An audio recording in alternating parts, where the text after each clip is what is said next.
Hello, it is Ryan, and I was on a flight the other day playing one of my favorite social spin slot games on ChumbaCasino.com. I looked over at the person sitting next to me, and you know what they were doing? They were also playing Chumba Casino. Coincidence? I think not. Everybody's loving having fun with it. Chumba Casino is home to hundreds of casino-style games that you can play for free anytime, anywhere, even at 30,000 feet. So sign up now at ChumbaCasino.com to claim your free welcome bonus. That's ChumbaCasino.com and live the Chumba life. No purchase necessary. VGW. Void where prohibited by law. See terms and conditions. 18+.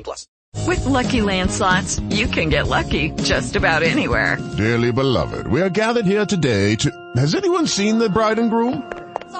Sorry, we're here. We were getting lucky in the limo and we lost track of time. No, Lucky Land Casino, with cash prizes that add up quicker than a guest registry. In that case, I pronounce you lucky. Play for free at LuckyLandSlots.com. Daily bonuses are waiting. No purchase necessary. Void where prohibited by law. 18+. Terms and conditions apply. See website for details. This episode from the life of Sherlock Holmes will be transmitted to our men and women overseas by shortwave and through the worldwide facilities of the Armed Forces Radio Service. Petri Wine brings you Basil Rathbone and Nigel Bruce in the new adventures of Sherlock Holmes.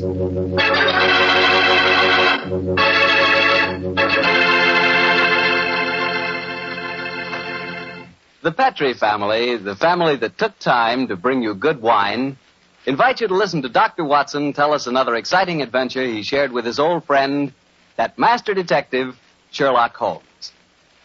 Well, right about now, you're probably taking a little breather in your last-minute rush to get everything ready for the big day tomorrow. Children have to be put to bed to wait for Santa Claus, and there's the tree waiting to be decorated, and, a million and one things which must be done before morning. I sure hope you got all your Christmas shopping done.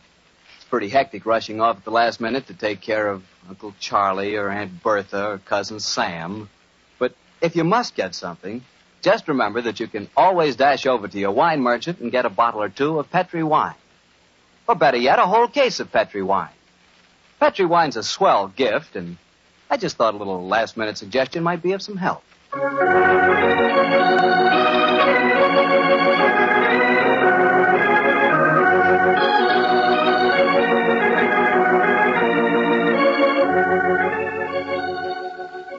And now I'm sure our good friend Dr. Watson's waiting for us, so let's go in and join him.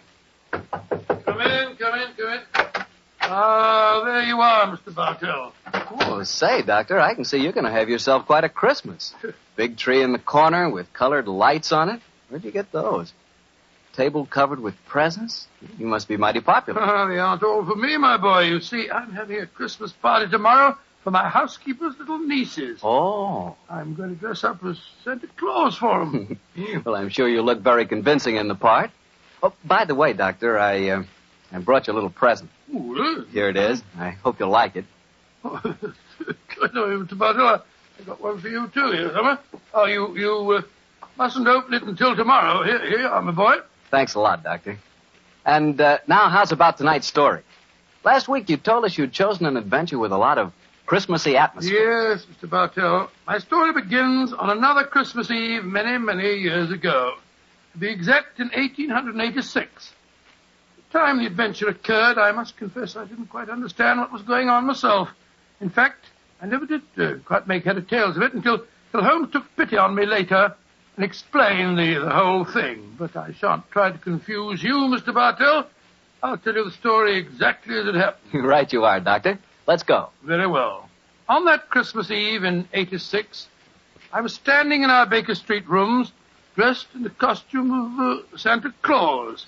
Holmes, his long, thin fingers pressed together, lay back in an armchair and gazed at me quizzically, while our housekeeper, Mrs. Hudson, stood by the door and... Dr. Watson, you make a grand Santa Claus. Doesn't he, Mrs. Hudson? Try the beard on, Watson, old chap. I'm afraid this is going to be a little uncomfortable. How does it look? Oh, you look just like the old man on the Christmas cards, Doctor. Yes, Watson. It really becomes you. The cheery twinkle of the eyes, the ruddy complexion, and the appropriate girth.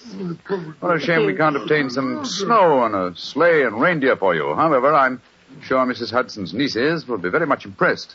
Well, they will that, sir. And it's very kind of you, Doctor, to offer to come over to their house with me. With her father in the hospital and my sister at his bedside, it would have been a very miserable Christmas without me. Oh, I shall enjoy myself, but I think I'll take this beard off before we get there. That's it. Are you ready to leave, Mrs. Hudson? I am, sir. Will I get a cab? How far do we have to go? Oh, Lexington Gardens, number 28. It's just off the Edgware Road, Doctor. It's not far, but bearing in mind my costume, I suppose we'd better take a cab. Aye, sir. I'll get one. Holmes, what are you going to do with yourself? I hate leaving you alone on Christmas Eve. Oh, don't worry, old chap. I shall spend a profitable evening writing on my new monograph. Well, what's this one about? An analysis of teeth marks on pipe stems, with particular regard to indicated character. Oh, gracious me, how exciting.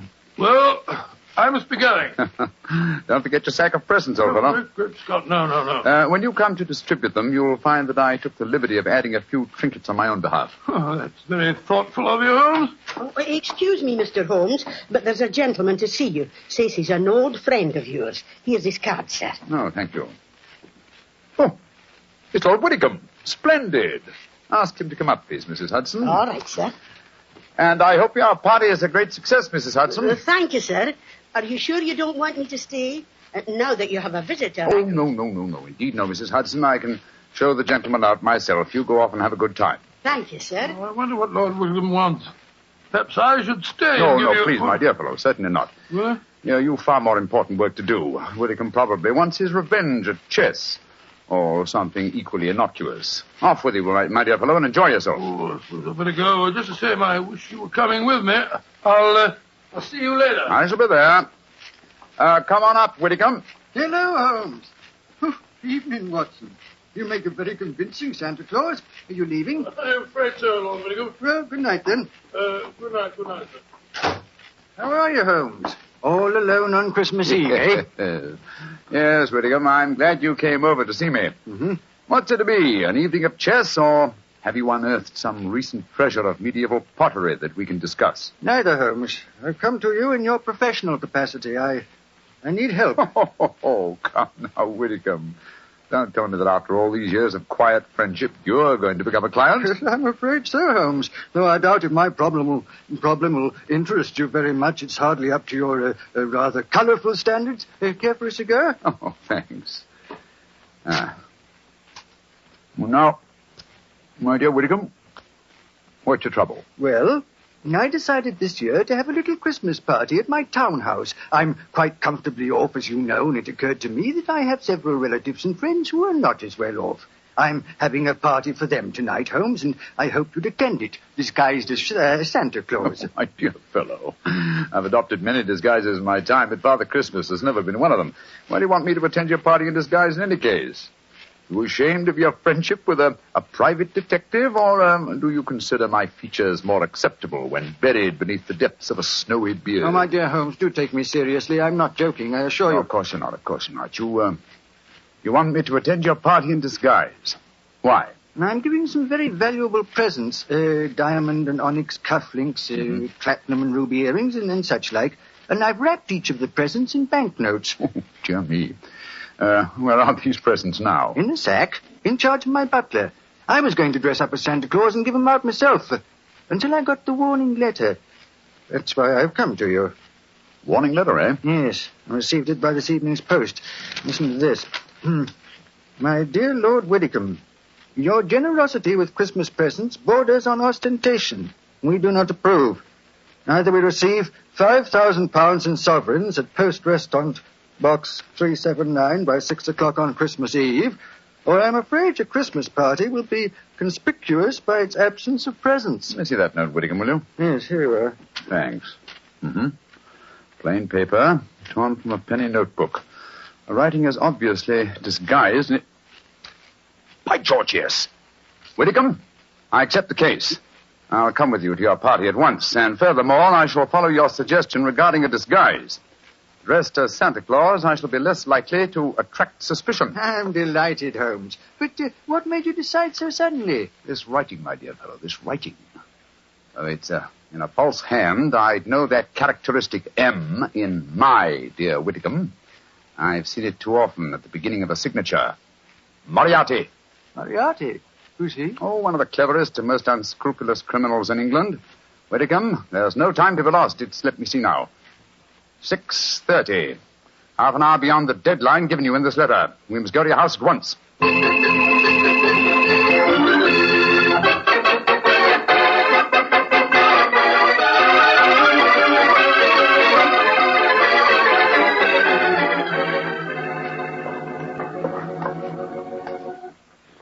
This is as far as the cab can take us, Doctor. Oh, here you are, cabby. Here's 5 shillings for you and a Merry Christmas. Oh, bless you, Jen, and a Merry Christmas to you, too.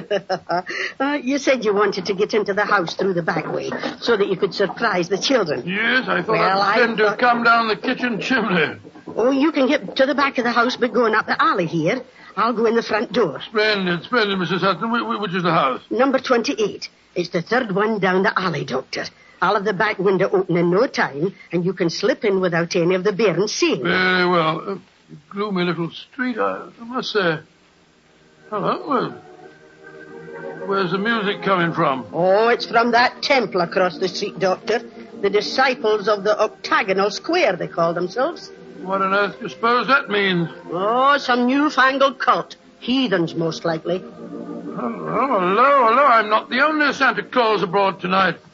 Look at that fellow across the street over there. Oh, dressed just like yourself, Doctor, and carrying a sack, too.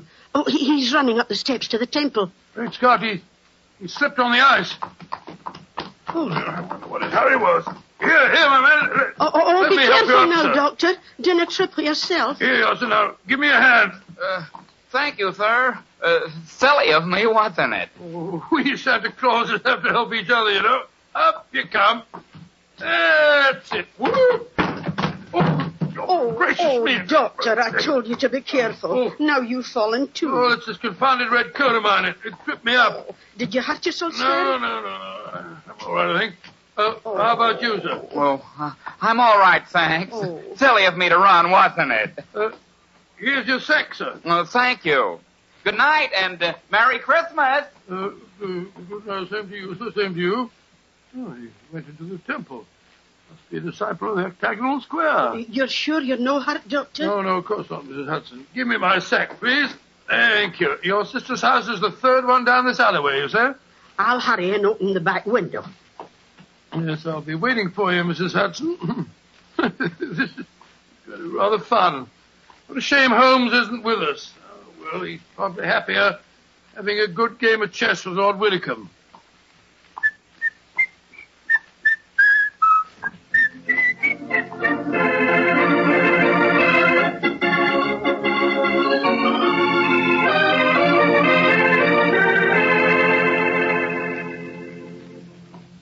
This is my house, Holmes. Number 39. 39 Branston Square, eh? And dear old Watson is just around the corner in Lexington Gardens and hasn't any idea that I've left Baker Street. Yes, here you are, cabby. Thank you, sir. Merry Christmas, sir. Uh-huh. Isn't that? Carol singers. Yes, we'll probably have our fill of them before this evening's over.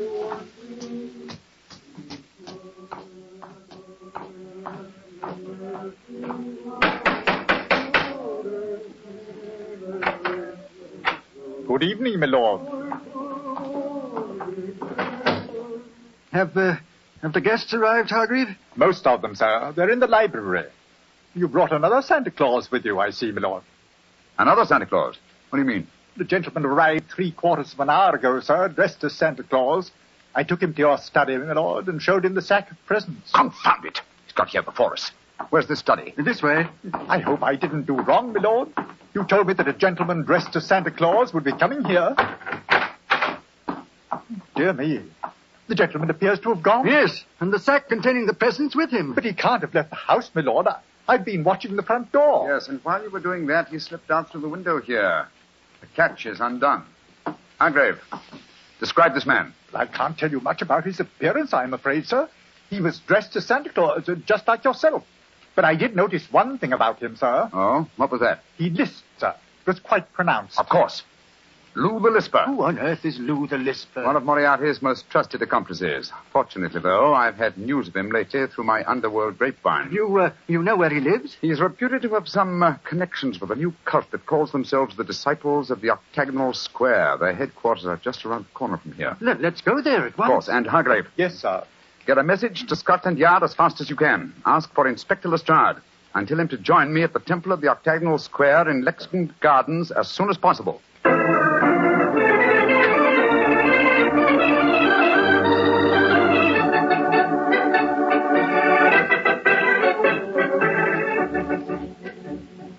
Oh, the children are awful excited, Doctor. I told them you just came down the chimney. I'll slip the beard on and then I'll go into him. There we are. Will I announce you, Doctor? Yes, please, Mrs. Hudson. All right, sir. Now, children, quiet. Santa Claus has come to see you, and he's brought you all presents. Hello, children. Hello, Santa Claus. My name's Elsie. Did you bring me a present? Oh, I did, Elsie. I'll look in my sack in a minute. And, what's your name, young man? Herbert, they call me Bertie. Did you come down the chimney? Yes, Bertie. I bet you had a time doing it. You're so fat. Oh, don't be rude, Bertie, or Santa Claus won't give you your present. And what's your name, little man? Lionel. I've got a cold. Yes, I see you have. Well, children, gather around me and I'll see what presents I got for you. Let me see, Bertie. The first present is for... Oh, it's got to be right. It says for Her Grace, the Dowager Duchess of Bewley. Oh, do you suppose Mr. Holmes has been playing a practical joke on you, Doctor? I suppose so, but I can't see the point, Miss Holt. But he did say that he'd added a few trinkets of his own. I want my present. Then supposing you take this, Elsie. Ooh, thank you. And this one is marked for the Reverend Arthur Carter. I knew what Holmes was up to. Here you are, Bertie. Cool, thanks. And this is for you, Lionel, because you've been a good little boy. It isn't very big, is it? I wanted the dog. Oh, wanted the dog. Well, I'll bring you a dog next year, Lionel. Oh, Dr. Watson. Yes, we have... Oh, look at the wrapping on these presents, Doctor. Well, they're 20-pound notes. It's Scott. Oh, cool. Look what I got. Now, let me see. Why, cufflinks and diamond and onyx ones, unless I'm very much mistaken. I got pretty earrings. Look how they sparkle. Let me see, Elsie. Good gracious, I swear that these are platinum and rubies. What in thunder's going on? I want my earrings back. Give me back mine, too. Well, here you are, here you are. Dr. Watson, what do you suppose has happened? I don't know, Mrs. Hudson. Perhaps my toys are still at the bottom of the sack. I can't understand it. Oh. I wish Holmes were here instead of dozing in front of our fire in Baker Street.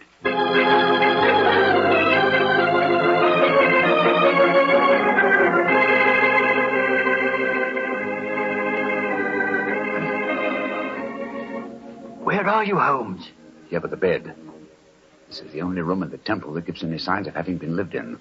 I think our bird has been here, but I'm afraid he's flown. If Inspector Lestrade will get here, strike a match, will you, Whitcomb? Right.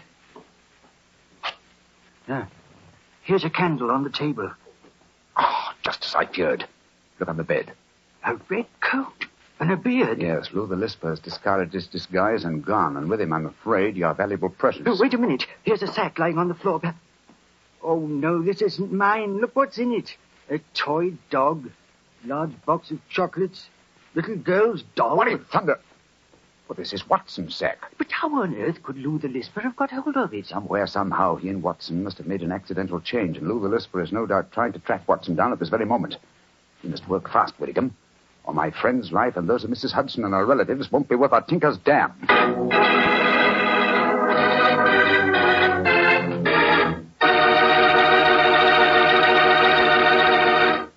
Oh, now, Doctor, you can't break off your story there. Oh, yes, I can, my boy. Before I go on, I thought we'd have a glass of port just to freshen us up. Oh, well, that's something different. Of course. Instead of talking about port, as I sometimes do, it'll be nice to drink some for a change. There you are, my boy, and a Merry Christmas to you. The same to you. And now, what happened next, Doctor? We left you at the children's Christmas party, and Sherlock Holmes and Lord Whitcomb around the corner at the Temple of the Octagonal Square. Yes, Mr. Bartell, although at the time, of course, I had no idea what was going on. There I was, cheerfully handing out gifts worth, well, if not a king's, at least a baronet's ransom. While outside the temple of the octagonal square, Holmes and Lord Whitcomb were talking to Inspector Lestrade of Scotland Yard. That's the case in a nutshell, Lestrade. Yeah, seems to me, Lord Whitcomb, you'd have been wiser to get in touch with Scotland Yard when you first got the warning note.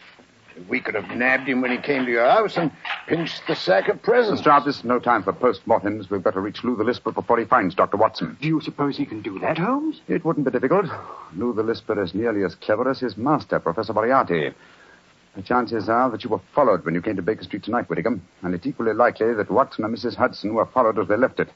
Moriarty seldom leaves anything to chance. Well, where did Dr. Watson go tonight? 28 Lexington Gardens. It's just around the corner from here. Well, then let's go there at once. I'd not worry away. No, Lestrade. We must use a little subtlety.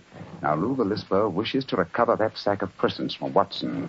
How would he invade the party with the least possible trouble? By dressing up as Santa Claus again? No, I think he's overplayed that role for one evening. Well, then how would he try to get in, Mr. Holmes? Oh, come now, Lestrade. What group of people can enter any house on Christmas Eve without invitation and without creating suspicion? The carols. Exactly, my dear fellow.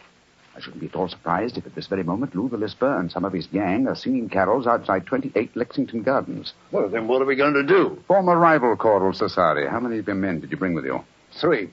The sergeant and 2 constables. Wearing greatcoats? Yes, Mr. Holmes. But why? Good. They can hide their helmets and pretend to be singers. Come on. Let's go over there, and while we're walking, we'll rehearse our carols. We must appear reasonably convincing. Sound your A, Lestrade. Sound your A.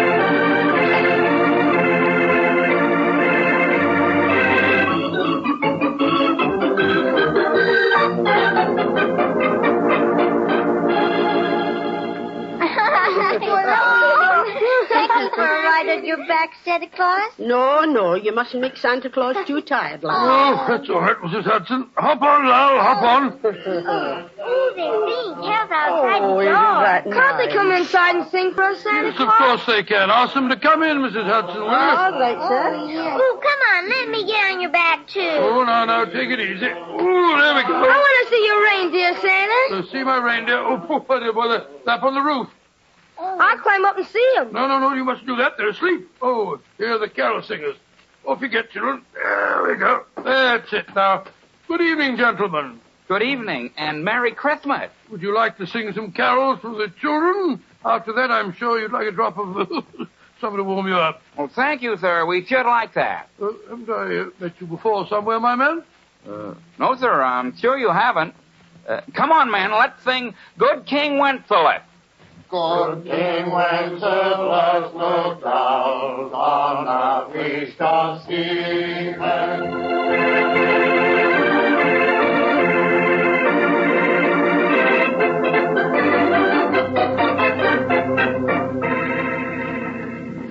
Well, here we are outside the house, Mr. Holmes. Now what?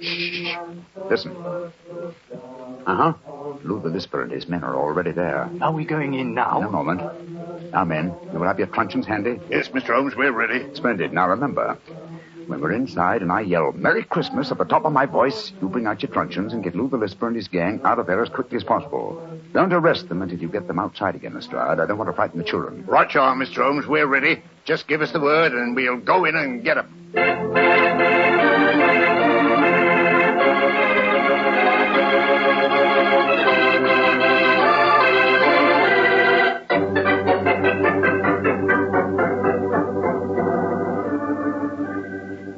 That was very nice singing. And now, how about something to warm you all up? That won't be necessary, Dr. Watson.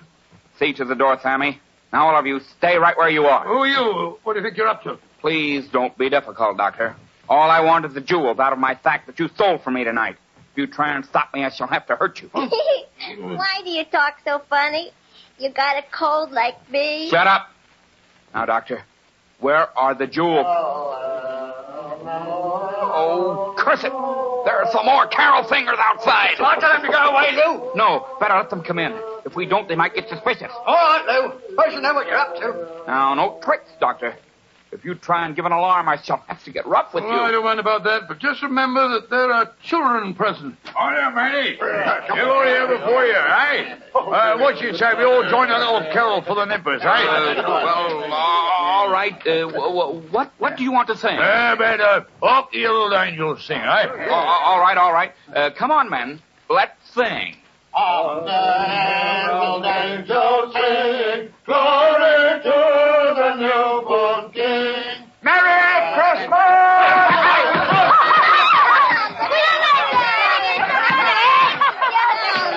Dr. Watson, what's happening? They're all hitting each other with truncheons. Here, you can't do that. They're all going away. They're dragging each other out.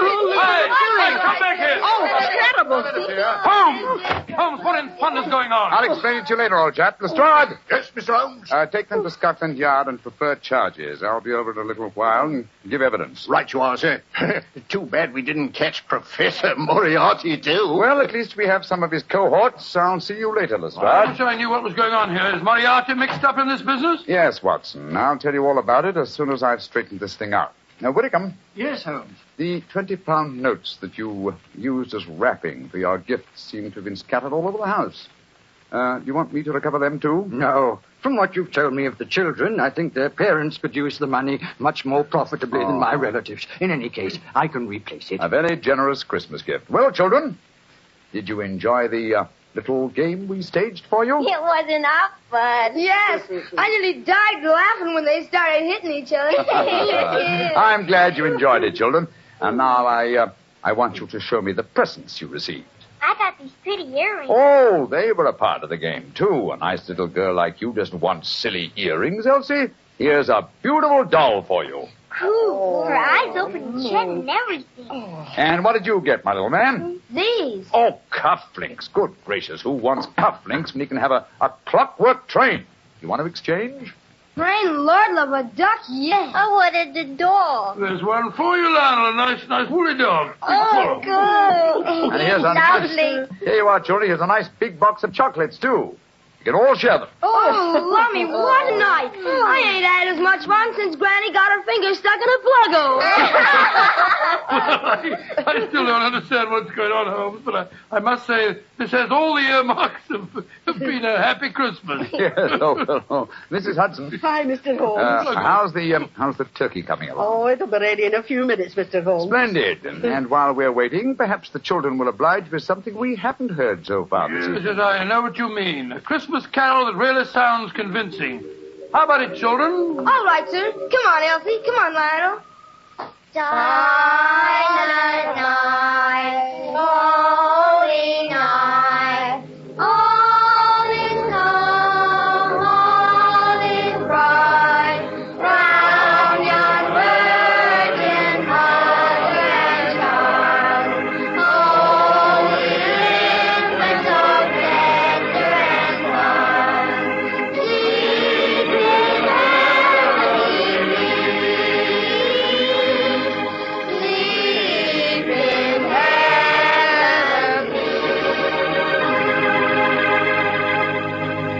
Well, Doctor, that was really a swell story. On a Christmas Eve like this, do you ever wish you were back in Baker Street celebrating Christmas there? At times, yes, but actually, Mr. Bartell, I'm very happy right here in my little home. There on the table is a beautiful little Christmas tree. There's a fine fire in my fireplace. My two dogs, Monty and Winnie, are sleeping peacefully at my feet. And best of it all, I've got the love of every child in the neighborhood. Yes, I got a great deal this Christmas Eve. Lots to be thankful for. And what with the troubles of the world on their way to being settled, it looks as if this is the brightest Christmas that I've ever had. Well, that's how I feel about it, too, Doctor. I hope that all our friends listening in are just as happy this Christmas Eve as we are. And speaking not only for myself, but I know for all of us and for the Petrie family, too, we wish every one of you a happy Christmas from the bottom of our hearts. God rest ye merry, gentlemen. Well, Dr. Watson, next Monday is New Year's Eve. What story do you plan to tell us? One that I think you'll find extremely appropriate, Mr. Bartell. It takes place in a Scottish castle near Edinburgh on a New Year's Eve in 1900 and concerns a pair of lovers, an elderly baronet, and a strange iron box that proved to be more than worth its weight in gold.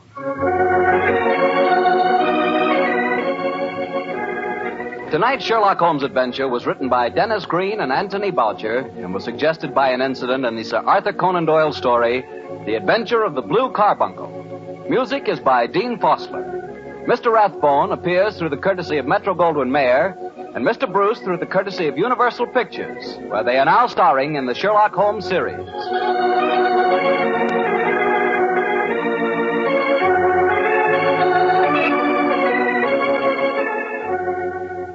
The Petri Wine Company of San Francisco, California, invites you to tune in again next week, same time, same station. Sherlock Holmes comes to you from our Hollywood studios.